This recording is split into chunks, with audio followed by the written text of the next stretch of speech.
Bueno, el tema de hoy, hoy vamos a ver un poquitito de lo que es la coagulación, hemostasia en esta reunión, y en la próxima vamos a ver un poquitito de lo que es la parte del sistema linfático.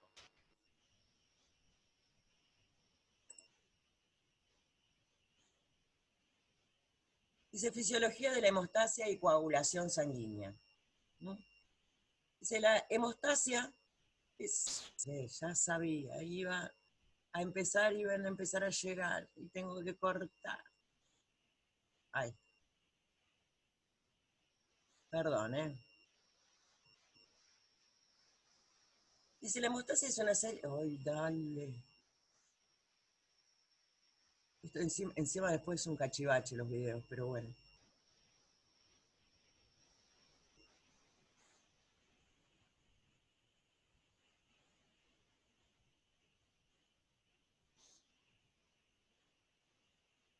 A ver. Dice, la hemostasia es una serie de mecanismos que nuestro organismo pone en marcha para evitar una hemorragia o para cohibirla cuando se ha producido, asegurando además que el tapón hemostático no perdure más tiempo del necesario para restablecer la continuidad del vaso. ¿Qué significa esto? Obviamente cuando se daña un vaso, hay una hemorragia, y de alguna manera hay que frenarla. Precisamente para eso ocurre la hemostasia, que no es otra cosa que eso, impedir esa hemorragia, tratar de impedir esa hemorragia. Y la hemostasia precisamente tiene varias etapas. Primero está lo que se denomina una vasoconstricción refleja, o sea, el vaso que se dañó solito se contrae para tratar de contener esa sangre que está saliendo. Después ocurre lo que se denomina la hemostasia primaria, que ahí es donde se ocupan las plaquetas. ¿Se acuerdan que habíamos visto que tenían un papel fundamental, las plaquetas, en la corrección, digamos, de una hemorragia? Y que tenía esta agregación plaquetaria, que primero se adhieren, primero hay una adhesión plaquetaria y después hay una agregación plaquetaria. Primero las plaquetas se unen, se pegan al lugar donde está dañado, después se agregan, es como que se van, se pega una, arriba se le pega otra, arriba se le pega otra, arriba se le pega otra, y se agregan todas y me forma el tapón plaquetario. Y después viene lo que se denomina la coagulación plasmática. No es lo mismo la formación del tapón plaquetario que la coagulación. Y por último, el último paso de lo que es la hemostasia es la fibrinólisis. ¿Qué significa esto de la fibrinólisis? Bueno, precisamente es la destrucción del coágulo. ¿Por qué? Porque nosotros obviamente se formó un coágulo dentro del vaso, y ahora lo tengo que desarmar. Ya se solucionó el problema, se cortó la hemorragia, el vaso se reparó, pero necesito que desaparezca ese coágulo que está ahí adentro, porque obviamente si no va a interferir en la buena circulación.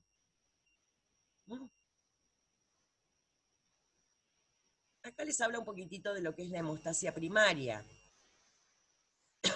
No significa que haya hemostasia primaria y secundaria, sino que la hemostasia se le dice primaria porque es lo primero que ocurre. Lo primero que ocurre. Es primario porque ni bien se lesiona un vaso, es lo primero que ocurre. Dice, ante una lesión vascular, el estímulo del vaso afectado provoca una vasoconstricción local refleja. Lo mismo que decíamos antes. Un vaso que se daña, produce una vasoconstricción, que es reflejo. Es como, ¿se acuerdan cuando vimos sistema nervioso, que hablábamos del arco reflejo, bueno, que seguida sacábamos la mano cuando se acercaba a una fuente de calor. Bueno, esto es como decirlo instintivamente, solita, solito el vaso produce vasoconstricción y trata de impedir de alguna manera que salga la sangre, que ocurra la hemorragia.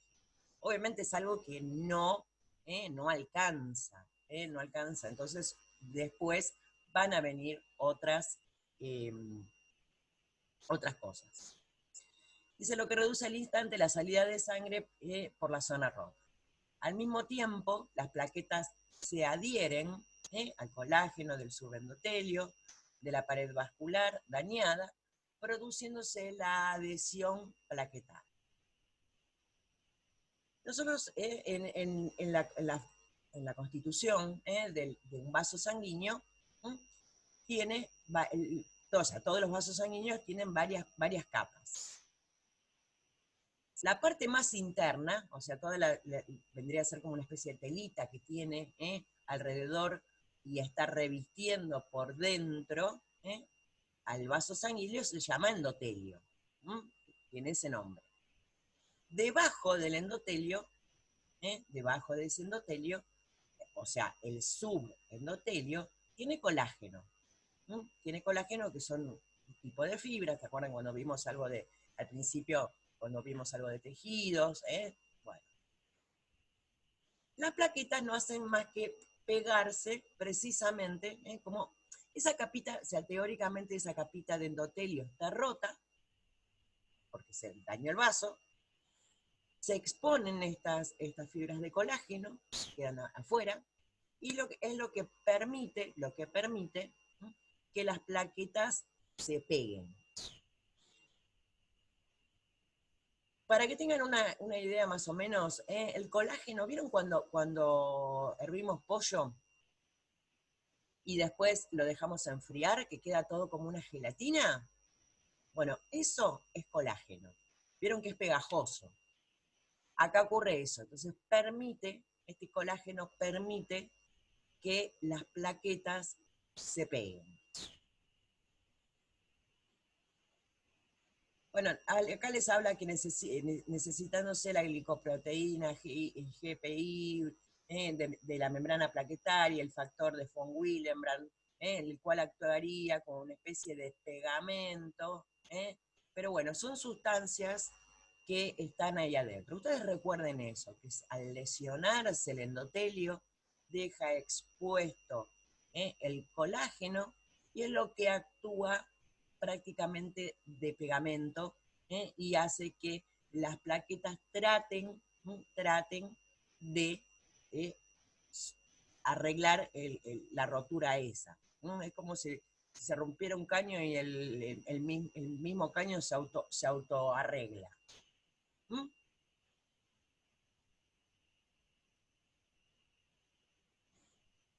Después ya pasamos, una vez que ocurrió la hemostasia primaria, que muchas veces obviamente no alcanza, empieza lo que se denomina la coagulación plasmática. Vuelvo a repetir, no es lo mismo un tapón plaquetario, que eso forma parte de la hemostasia primaria, porque es lo primero que ocurre, y en segunda instancia va a ocurrir la coagulación, la formación del coágulo sanguíneo. Para que se forme el coágulo sanguíneo, acá sí tenemos lo que se denominan dos vías. Ahora vamos a ir viendo un poquitito esto. Lo que se denomina la vía intrínseca y la vía extrínseca. Con esto de la vía intrínseca y la vía extrínseca es quizás un poco más complejo.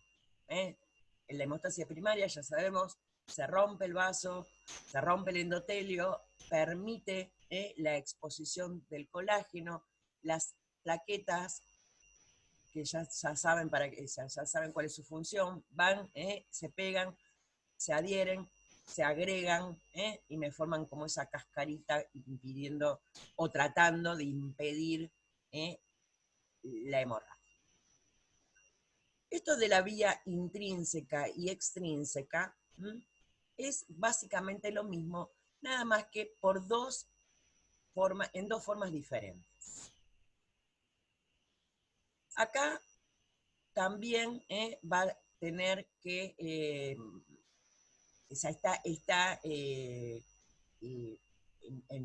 todo el meollo también va a estar metido el endotelio. El endotelio y el subendotelio y todas las cosas que están ahí metiditas, sobre todo el colágeno. En realidad, la coagulación es lo que se denomina una cascada. ¿Por qué una cascada? Porque hay un montón de sustancias que se denominan factores de la coagulación, que están circulando en la sangre, pero de forma inactiva. Para que se puedan activar, tienen que estar en contacto precisamente con el subendotelio. Esta exposición del subendotelio hace que estos factores de la coagulación se empiecen a activar. Uno de los factores se activa con la exposición de estas sustancias que están en el subendotelio, el colágeno, y se transforma en este mismo factor activado. Este factor activado me va a activar a otro factor, que se va a transformar en factor activado. Esto es, por ejemplo, vamos a hacer un ejemplo para que sea más fácil de entender. Son 12 factores. El factor 1, que está desactivado, se activa con el contacto con el colágeno y se transforma en el factor 1 activado. El factor 1 activado me va a activar al factor 2 y que se va a transformar en factor 2 activado. El factor 2 activado va a actuar sobre el factor 3 y lo va a transformar en el factor 3 activado. Y así sucesivamente. Esto es un ejemplo práctico. En realidad no arranca con el factor 1, factor 2, factor 3, y acá es donde viene la complicación.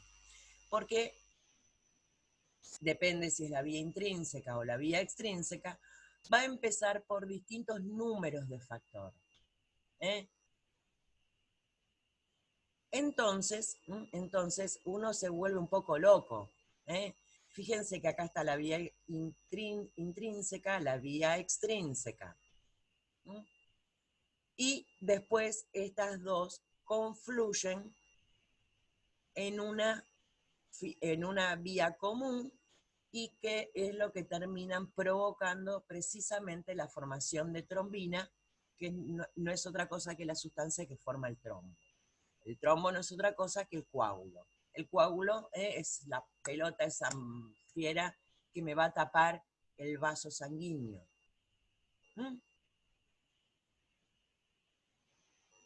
Fíjense, como está acá, las dos arrancan en lugares diferentes.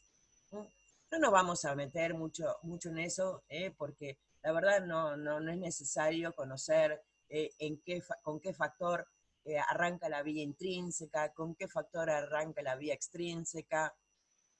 A mí lo único que realmente me interesa que recuerden es esto, que no solamente hay una sola vía, sino que hay dos vías que se van a activar por distintos mecanismos que van a confluir después esas dos vías y van a formar entre las dos el trombo. Todos estos factores de la coagulación se producen, o casi todos, mejor dicho, perdón, casi todos se producen en el hígado. Y muchos de ellos, necesitan vitamina K para poder producirse.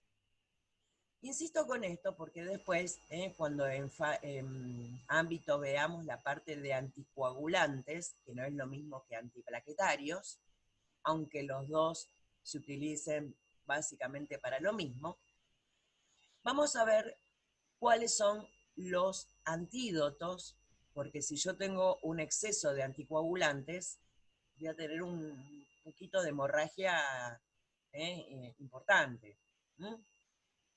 Obviamente, cuando se utilizan estos fármacos, obviamente existen, no me sale, antídotos. Bien. Bien lo que acá lo que les decía, que habla de todo lo que es la vía intrínseca, la vía extrínseca. Dice, la vía intrínseca se inicia con la fase de contacto. Al ponerse en contacto el plasma con la superficie extraña, o sea, con eso que se dañó, con eso que no necesariamente, que no estaba en contacto con el plasma, con la sangre, porque precisamente estaba el endotelio separándolos. Acá les habla de una carga negativa, que pueden ser las fibras de colágeno, en el caso que sea el vaso, cristal o caolín, eso es cuando se hace in vitro, cuando se prueba a ver cómo funciona, pero nosotros no tenemos cristal ni caolín. El factor 8 se activa parcialmente y actúa como sobre la precalicreína, formando calicreína. Esto no le den bolilla, porque realmente es extremadamente técnico, y vuelvo a repetir, no es tan... es importante para un hematólogo, importante para un médico, pero para atender el mostrador de la farmacia, esto es extremadamente técnico.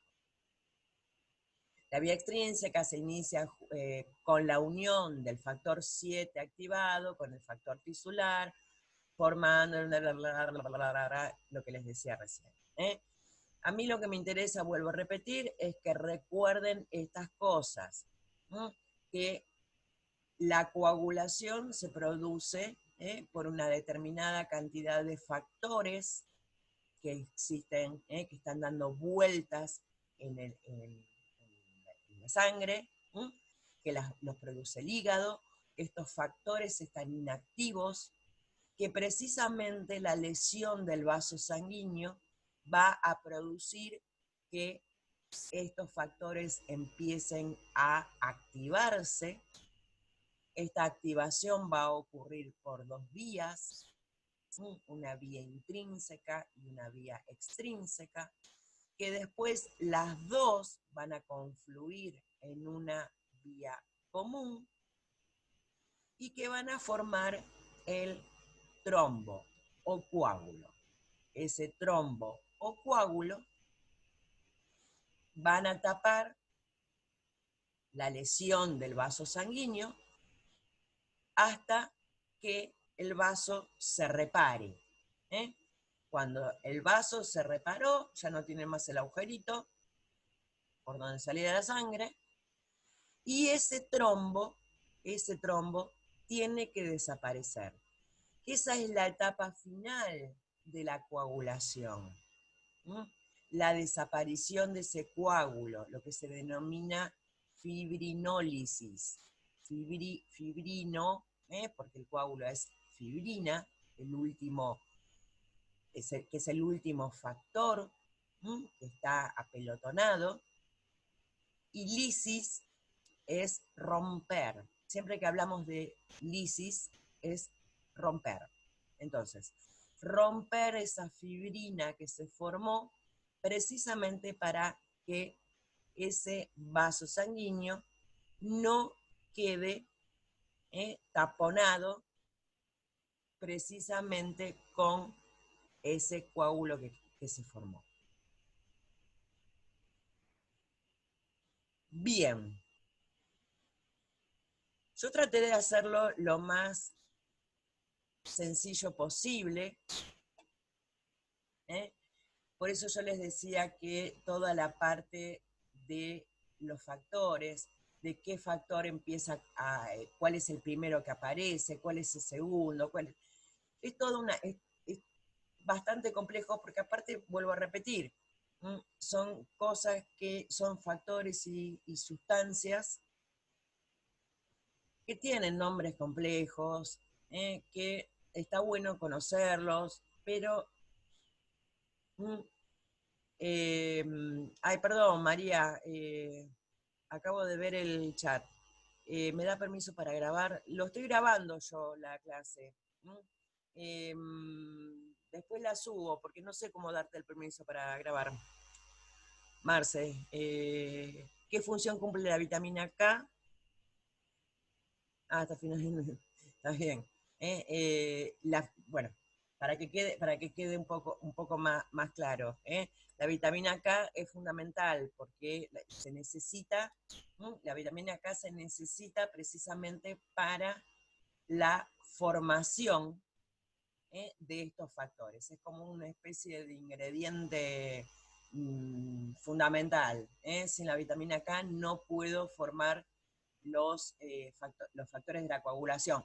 De hecho a todos los bebés recién nacidos, lo primero que hacen es, ni bien nacen, es precisamente ponerles, entre todas las cosas que les hacen, lo primero que hacen es ponerle precisamente vitamina K para evitar hemorragia por el cordón umbilical. Como la vitamina C para la síntesis de colágeno, dice Marcelo. Sí, son, o sea, después en ámbito vamos a ver también la parte de vitaminas y minerales, y vamos a ver cuáles son las funciones de cada una de ellas. Ahí va a quedar todo un poquito más claro. ¿Para qué sirve cada una? ¿Para qué se utiliza? ¿Para qué las utiliza el organismo? Pero bien, vamos a hacer un repaso de todo esto. Lo que en realidad, o sea, cuando hablamos de coagulación, no es lo mismo que hablar de hemostasia. Perdón, sí, hemostasia. Hemostasia, primero. Vamos, rebobino y arranco de nuevo, porque me distraje leyendo el chat. Ya no puedo hacer dos cosas a la vez. En fin. Se daña un vaso. Lo primero que va a ocurrir es la hemostasia primaria. ¿Por qué? Porque precisamente es lo primero que ocurre. Se rompe el endotelio, empiezan a aparecer las fibras de colágeno, las plaquetas que están circulando por adentro por la sangre se van a ir y se van a primero pegar con el pegamento este. Después se van a agregar, van a formar la costra, el tapón plaquetario. A su vez, esta exposición del colágeno me va a activar las vías de la coagulación, tanto la vía intrínseca como la vía extrínseca. Se van a activar, van a confluir en una vía común y van a formar el coágulo. Y la última parte de la cascada esta de la coagulación es una vez que se formó el coágulo, una vez que se reparó el vaso sanguíneo, tengo que hacer desaparecer ese coágulo porque si no me va a obstruir la circulación. Y eso es la fibrinólisis. Marcelo pregunta para después, ¿qué relación hay entre la placa de ateroma y la hemostasia? Bien, excelente tu pregunta. La placa de ateroma no es otra cosa que una acumulación de colesterol en los vasos sanguíneos.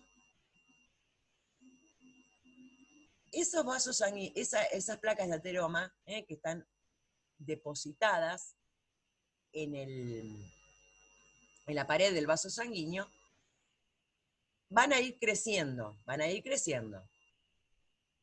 También se van a ir calcificando, o sea, van a ir tomando una gran cantidad de calcio. Esto va a hacer que muchas veces se rompa el endotelio. No va a salir sangre, no va a ocurrir una hemorragia, porque en realidad lo que se rompió es la placa, no se rompió el vaso sanguíneo. Pero va a ocurrir exactamente lo mismo. Se rompió el endotelio, va a exponer el colágeno y eso me va a atraer a las plaquetas que se van a pegotear y van a formar un tapón plaquetario. Y también me va a activar la cascada de la coagulación. Con lo cual, sin haber habido una lesión vascular, se va a activar toda la cascada de la coagulación y ya de por sí ese vaso sanguíneo que está reducido en su calibre, porque tiene la placa ahí de ateroma, si encima le sumamos un coágulo, lo más probable es que precisamente me tape totalmente el vaso. Y si se me tapa totalmente el vaso, ¡cabum! El órgano que estaba irrigando ese vaso sanguíneo va a sufrir o un infarto o una disminución muy importante de su riego sanguíneo, con lo cual ya sabemos qué es lo que ocurre. ¿Quedó un poquito más claro, Marce? Buenísimo. Por eso es que se utilizan los médicos. Cuando el colesterol está muy alto, ¿se acuerdan de lo que hablábamos en ámbito? Cuando hablábamos de la aspirina de 100 miligramos, que era un muy potente antiagregante plaquetario para precisamente todas las personas que tienen algún factor de riesgo cardiovascular. Porque por más que se rompa la placa de ateroma, que me exponga el colágeno, las plaquetas no se van a unir. ¿Por qué? Porque obviamente, por el efecto precisamente de la aspirina. Bien. ¿Alguna consulta con respecto a esto que vimos?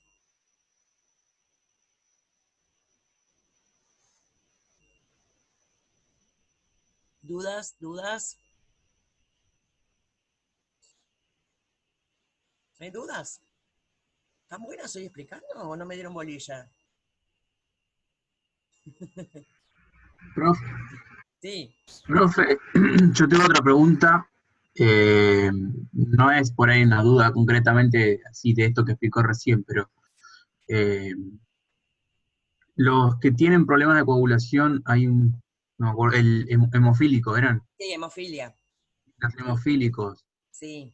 eh, Bueno, en por, realidad hay varias patologías que están obviamente relacionadas precisamente con los factores de la coagulación. Hay un déficit de producción de algunos de los factores. En el caso de la hemofilia, es una enfermedad hereditaria que falta la producción del factor 8. Y al faltar alguno de los factores, en realidad no es el único la hemofilia. Hay un par más. Está la enfermedad de von Willebrand. La hemofilia quizás es el más conocido, pero precisamente lo que ocurre es un déficit de producción de algunos de los factores.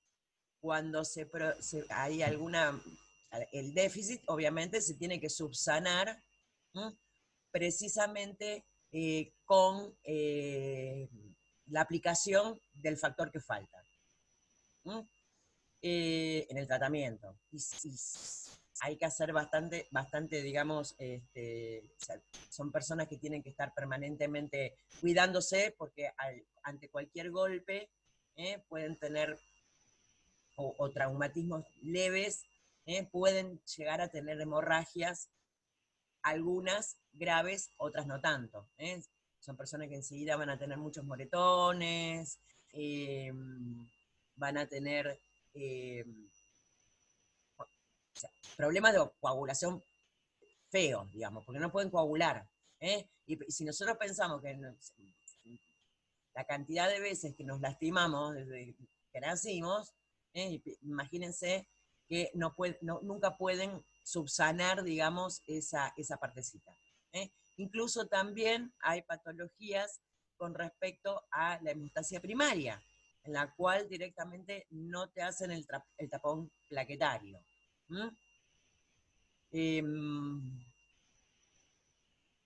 ¿Alguna otra? Acá dice la Ahí púrpura. Belén pregunta por la púrpura trombocitopenia. Mm. Eh, no, la trombosis en realidad sí es coagulación, pero la trombosis por lo general ocurre en las venas. Se me está por terminar. En la próxima reunión hablamos de trombosis y de púrpura, que son las dos cosas que pusieron acá porque quedan menos de un minuto.